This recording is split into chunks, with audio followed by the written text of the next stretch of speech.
Bom dia, boa tarde, boa noite, não importa o momento que você esteja vendo esse vídeo, né? Hoje eu quero continuar falando, né, do assunto que nós já havíamos falado na série, falando sobre o divisões da Bíblia, né? E esse é o segundo vídeo. E nosso segundo vídeo nós vamos falar do Antigo Testamento, né? Quer dizer, a estrutura da Antiga Aliança. E continuar falando da promessa, continuar falando da revelação de Cristo, né? Revelação de Deus.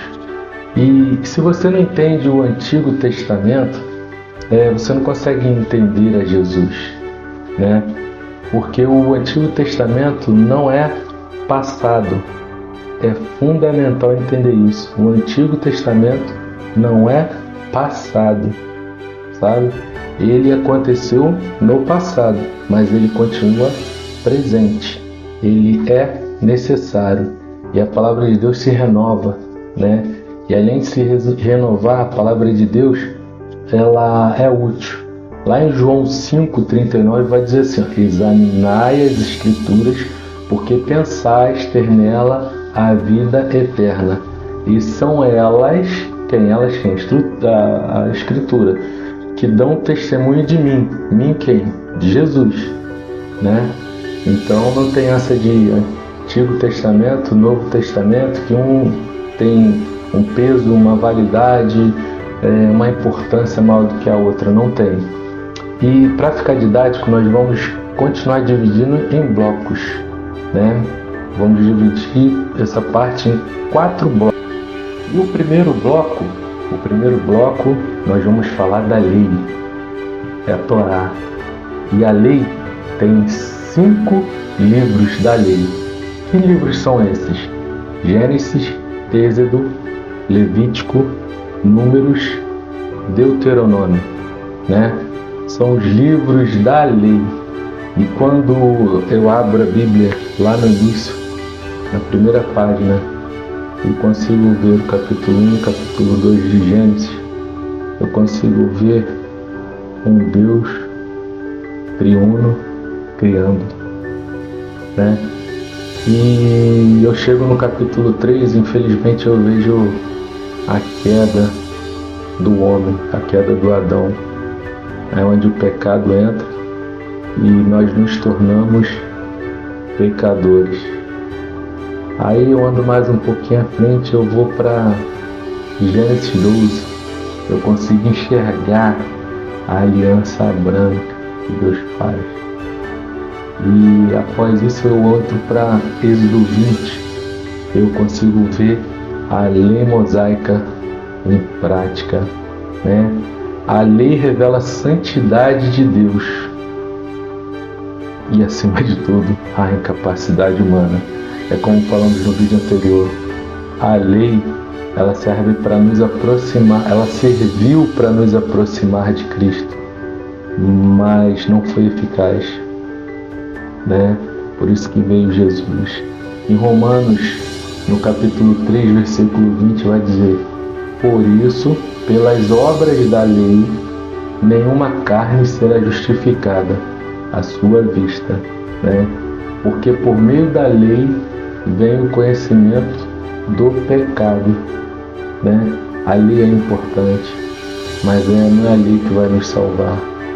Não é o ser certinho, não é o fazer tudo certo, não é o ser bom, né?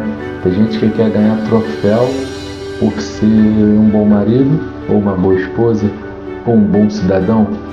Você não faz mais do que a sua obrigação, tá? O que nos aproxima de Deus é Jesus. E no bloco 2, nós vamos começar a falar dos livros históricos. É o livro que vai contar a história de um povo, vai contar as suas conquistas, suas guerras, as suas mazelas, os seus erros, né? E o livro de Josué, Juízes, 1º e 2º Samuel, 1º e 2º Reis, 1º e 2º Crônicas, Esdras, Neemias e Esther, né? E Josué é um livro de conquistas e guerras, onde Josué ele conquista a terra, o povo conquista É um livro de batalhas, de guerra. E após essas conquistas vem o livro de Juízes. O livro de Juízes vai apontar a depravação humana, vai apontar a apostasia. É um livro de ciclos. O povo está bem, o povo cai, o povo se arrepende e Deus manda um juiz, um libertador. E fica nesse ciclo de juízes até se levantar o período de reinados, onde vai vir Samuel e reis. E no período de reis é onde o período que acontece o exílio, onde o povo é levado a cativeiro. Aí o povo se divide em reino do norte e reino do sul, né? E após isso vem Esdras e Neemias, que é a restauração do povo, é a volta para casa, né? E o padrão central que a gente encontra nesses livros é juízo, arrependimento e restauração. Isso é o resumo geral dos livros históricos. Entenda como Deus continua no controle de tudo, que nada foge do controle dele. E nós vamos chegar ao bloco 3. O bloco 3 é um bloco chamado de poético, né? O poético e de sapiência, que é de conhecimento, sabedoria, né? E o bloco 3 tem Jó, Salmos, Provérbios, Eclesiastes e Cantares. E já no início do livro, desse bloco, né, poético, a gente consegue enxergar um sofrimento de um homem que padeceu, um homem que foi posto à prova por Deus, né? E esse homem é Jó, que fala de sofrimento. E após isso nós vemos Salmos. Salmos são livros de adorações, o livro de cântico da sinagoga, o livro de romarias. E após isso nós vemos também os livros de Provérbios, que é um livro de sabedoria, de conhecimento, né? E após isso nós vemos o Eclesiastes, que é o livro de existência, né? Que vai pôr a posto o porquê eu estou aqui, para que eu estou aqui. Ele vai levantar algumas causas da nossa existência, do nosso eu, né? E após ele levantar isso, ele levanta também um livro de Cantares. Cantares é um livro que fala do amado, do relacionamento de homem, de mulher, né? Fala de amor, Cantares, né? Exatamente esse livro. E eles tratam, né, do interior do homem diante de Deus.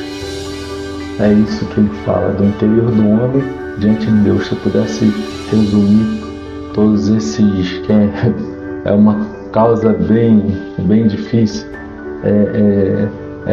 eles tratam do interior do homem diante de Deus. E após isso nós vamos para o bloco 4, né? Como eu falei que é dividir em 4 blocos, seria o último grande bloco da Bíblia, que são dos profetas. Só que eles são divididos em profetas maiores e profetas menores. Os profetas maiores não são mais importantes para Deus ou para a existência. Os profetas são chamados de maiores porque eles têm uma quantidade maior de escritos e de literaturas, de coisas escritas dentro do cânon. Então foi dito que ele era maior em que? Maior não em importância, maior em volume, né? Maior em obras, maior em páginas escritas, para ficar bem claro, né? E os profetas maiores são Isaías, Jeremias, Lamentações, Jeremias, Ezequiel e Daniel. Esses são os profetas maiores. Eu consigo enxergar dentro dos profetas maiores o anúncio do Messias, né? Como lá em Isaías fala, eu consigo enxergar profecias apocalípticas, né? De Daniel e várias outras. E após isso nós vemos com os profetas menores. Os profetas menores são Oséias, Joel, Amós, Obadias, Jonas, Miqueias, Naum, Abacuque, Sofanias, Ageu, Zacarias e finalizando com Malaquias. E esses profetas menores, eles trazem juízo, santidade, esperança, né? E acredito que dentro dos profetas um dos textos mais importantes do Antigo Testamento vai estar lá em Isaías 53. Isaías 53 fala do Messias que ainda virá. Que esse tempo eles já estão vivendo sob o domínio da lei e aguardando o Messias, né? E esse Antigo Testamento ele termina em tensão, né? É uma promessa feita, mas não cumprida, né? Malaquias vai encerrar, mas o céu permanece em silêncio, aguardando a Cristo.